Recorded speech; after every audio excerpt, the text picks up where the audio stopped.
Bine v-am găsit, dragii mei din Zodia Fecioară, oriunde v-ați afla. Bine ați venit, bine ați revenit pe canalul meu, Tarot Flor de Loto. Numele meu este Nina, pentru cei care nu mă cunosc, și ca de obicei mă bucur să v-am alătur atât pe dragii mei abonați, cum de asemenea și pe cei care poate sunteți pentru prima oară aici pe canal. Azi m-am hotărât și am zis, domne, trebuie să mă țin de cuvânt. Am promis încă de anul trecut că voi face niște clipuri în care să încercăm să abordăm această sau să răspund, mai bine zis, la anumite întrebări pe care mi le-a spus atât pe YouTube cât și pe TikTok despre situația în care, domne, eu sunt fecioară, dar mai cunosc o fecioară și nu are nimic de văzut cu mine și nu ne asemănăm, sau poate chiar în familiile voastre să mai aveți și alte fecioare care să nu prea corespundă zodiei, ca să zic așa, sau să corespundă, dar cu foarte mici detalii. Care este situația? Situația este în felul următor, și anume că fiecare zodie este împărțită în 3 decani astrologici care fac diferența. Știți cum e? Că detaliile mici fac diferențe mari. Asta ce înseamnă? Că lăsând la o parte caracteristicile principale ale zodiei fecioară, da? Voi sunteți guvernați de către, cum să spun eu, de către Mercur și aceste caracteristici cu care vine Mercur sunt valabile pentru toți, da? Pentru toate cei 3 decani. Dar mai apare o influență în momentul în care o să vedeți, mai apar niște subguvernatori, da? Niște planete subguvernatoare care desigur și ele își aduc aportul. Cum de asemenea, mai ales pentru cei care sunteți născuți în primele 3 zile ale zodiei și ultimele 3 zile ale zodiei, vine cumva influența zodiei anterioare cu zodia care urmează. Da? Și o să vedem imediat despre ce este vorba. Deci, dragilor, toți cei născuți atât în august cât și în septembrie aveți împărțiți cumva aceleași caracteristici cu care vine Mercur, și anume, sunteți foarte analitici, perfecționiști, foarte practici, aveți simțul, cum să spun eu, simțul ăsta al datoriei și acela de a servi pe ceilalți. Dar, așa cum am mai spus, astea sunt caracteristici generale ale zodiei. Acum începe distracția. De ce? Pentru că cei născuți în primul decan, perioadă cuprinsă între 23 august până pe 31 august, voi sunteți acele fecioare, ca să zic așa, cu ghilimele de rigoare, da? Sunteți cei din zodia fecioară cea mai pură, da? Cei mai original, ca să zic așa. De ce? Pentru că singura planetă care vă guvernează pe voi este Mercur, care este planeta comunicării, a gândului logic și al analizei. Asta ce înseamnă?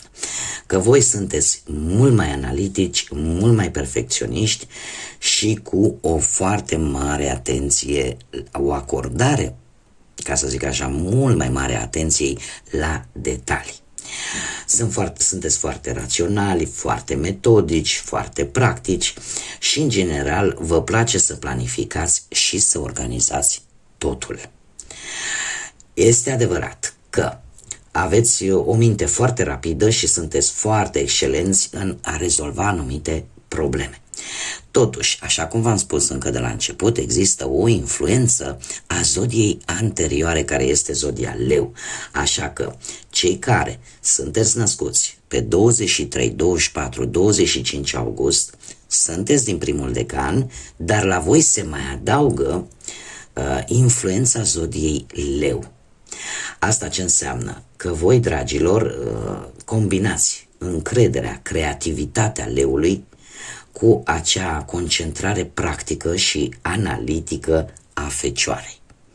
Asta vă face să fiți mai sociabili, mai carismatici și mai siguri pe voi.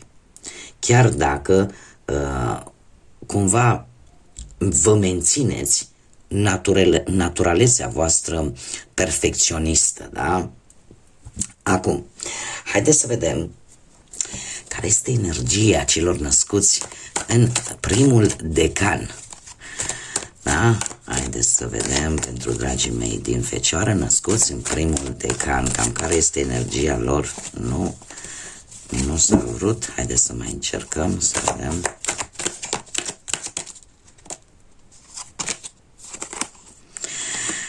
Și avem un 5, zodia Capricorn. Dragă Ion, dear John, se pare că unii dintre voi tocmai ce ați întrerupt o anumită relație, probabil. Poate să fie și de afaceri, nu neapărat de dragoste, dar desigur. Și eu aș zice că, ținând cont de faptul că avem și zodia Capricorn aici, care mie îmi spune că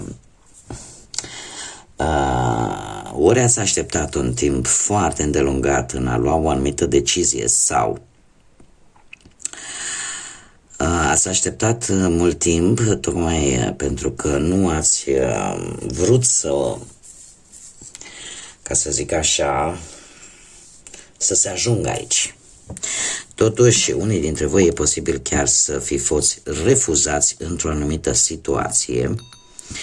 Alții e posibil să fi semnat poate actele pentru un divorț sau în care o situație destul de stranie în care poate chiar ați primit un mesaj, indiferent că el a fost scris sau vocal, în care vi s-a spus, știi, nu ești de vină tu, sunt eu. Alții au traversat poate de curând un moment în care s-au spus poate ultimele cuvinte. Sau, per general, așa, unii dintre voi ați întrerupt ceva care nu funcționa sau pur și simplu a existat o situație care s-a întrerupt pentru că nu avea viitor, pentru că nu funcționa. Da. Cam asta este energia voastră. Noi mergem mai departe și vom vorbi despre cel de-al doilea decan. Al doilea decan, cei din Fecioară, este perioada cuprinsă între 1 septembrie până pe 10 septembrie inclusiv și este subguvernată de către Saturn. Saturn, care în general este cel care ne dă lecțiile de viață, cam tot ceea ce trebuie să învățăm sau ce temeri probabil că ar trebui să învingem de-a lungul vieții noastre.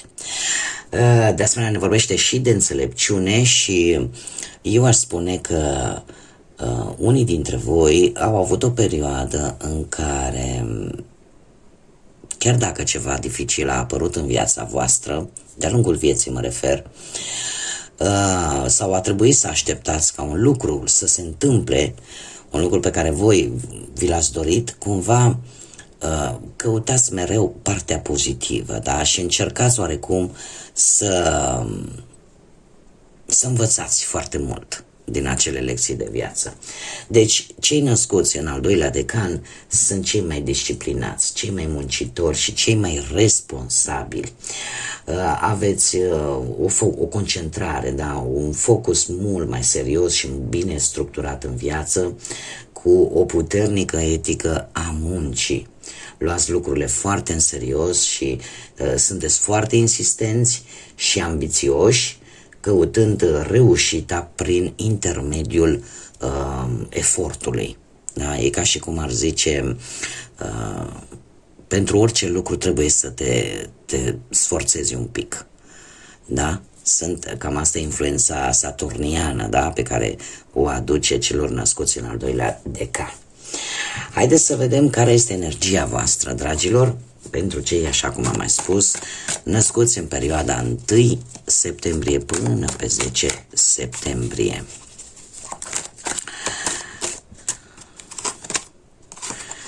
Ei, și o avem pe Miss Annie Walkley.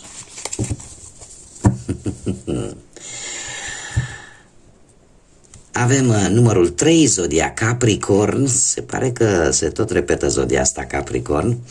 care îmi vorbește de competență, îmi vorbește de a fi foarte precis într-o anumită situație, de a avea limba cât mai scurtă, da, și a face lucrurile foarte bine și foarte calculat. Se pare că aveți o direcție sau sunteți targetați, ca să zic așa, pe ceva anume, sunteți concentrați pe un lucru care pentru voi este important și căreia îi acordați maximă atenție.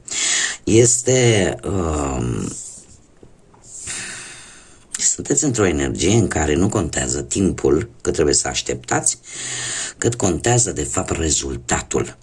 Numărul 3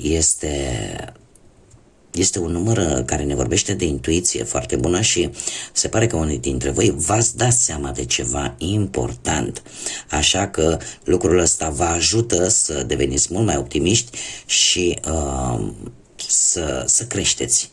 E posibil ca situația în care unii dintre voi sunteți implicați să mai fie niște persoane acolo, da? Să implice în mai multe persoane decât v-ați imaginat voi. Acum, trecem la al treilea decan, dragilor din Fecioară, al treilea decan cuprins între 11 septembrie până pe 22 septembrie inclusiv și care este subguvernat de către Venus. De către Venus, care vine cu foarte multă autoestimă, da, cu o iubire de sine, cu foarte multă iubire, cu plăcere, cu acea nevoie de iubire, de afecțiune, cum de asemenea și de foarte multe reușite, da, de dorințe care se activează foarte ușor pentru voi. Al treilea decan sunt mult mai sociabili, mai artistici și cu un mai puternic simț estetic. Da, nimic nu rămâne nevăzut de către voi și lucrurile trebuie să intre într-o armonie, da? Și dacă vorbim de mobilarea unei camere, de exemplu, ea trebuie să aibă o anumită armonie, o anumită ordine. De obicei, voi sunteți cei care vă contează foarte mult armonia pentru voi în mediul vostru și sunteți mult mai deschiși din punct de vedere emoțional. Chiar dacă continuați să fiți la fel de analitici ca restul zodiei Fecioară, da? Sunteți mult mai calzi, mult mai centrați în relațiile personale. Acum, trebuie să vă spun, pentru ultimele 3 zile ale zodiei Fecioară, mai precis, vorbim de data de 20 septembrie, 21 septembrie și 22 septembrie, pe lângă toate aceste caracteristici pe care le-am enumerat, voi, dragilor, primiți o influență din partea următoarei zodii, care este Balanța. Asta ce înseamnă? Că se combină cumva perfecționismul și practicitatea Fecioarei cu dragostea pentru frumos, cu diplomația și cu căutarea echilibrului pe care o are Balanța, pe care o are zodia Balanță. Asta vă face să fiți mult mai sociabili, cu abilități pentru a negocia și pentru a munci în echipă. Da? Cam astea ar fi caracteristicile care se adaugă deja la cele pe care tocmai le-am spus. Acum, haideți să vedem și pentru voi care este energia voastră. Am aici o carte. Da, o energie în care simțiți nevoia să... Nu știu dacă voi, dar parcă voi ați fi. Am un 4 zodia Taur. Vă simțiți un pic închiși, un pic blocați, poate într-o situație sau poate chiar la propriu să vă simțiți blocați într-o relație posibil. Și eu aș spune că unii dintre voi sunteți poate chiar și foarte posesivi. Alții simțiți că depindeți de o anumită persoană, de o anumită relație sau de o anumită situație și că nu puteți să... sunteți cumva controlați. Nu puteți să vă spuneți punctul de vedere decât în anumite situații sau atunci când vi se dă voie. Posibil și lucrul ăsta. Vreți, vă doriți o anumită libertate. O anumită libertate fără a mai cere permisiunea, poate, altor persoane. Vă simțiți oarecum o statică într-o situație sau într-o relație care nu vă face bine deloc. Pentru alții e vorba de gelozie. Sau poate e vorba despre a te simți prins ca într-o capcană din care parcă nu poți ieși. Acum, ce trebuie să vă spun eu? Numărul 4. Numărul 4 mie îmi spune că apare necesitatea de a face un pic de ordine, poate în viața voastră, poate în respectiva relație, poate în respectiva situație. Și sunteți în modul ăla de planificare. În modul de planificare de a încerca, să vedeți un rezultat vizibil sau cel puțin de a vedea dacă sunteți pe drumul corect sau nu. Acum eu trebuie să vă mai spun un lucru, pentru că simt nevoia să vi-l spun. 4 ca și număr are cumva guvernarea planetelor Uranus și Saturn, două planete care, ca și mișcare, din punct de vedere astrologic, au o mișcare pe termen lung, pe termen foarte lung, de multe ori. Așa că eu tind să cred că toate aceste lucruri pe care le-am enumerat mai înainte vin tocmai pentru că situația respectivă, relația respectivă durează de prea multă vreme. Da?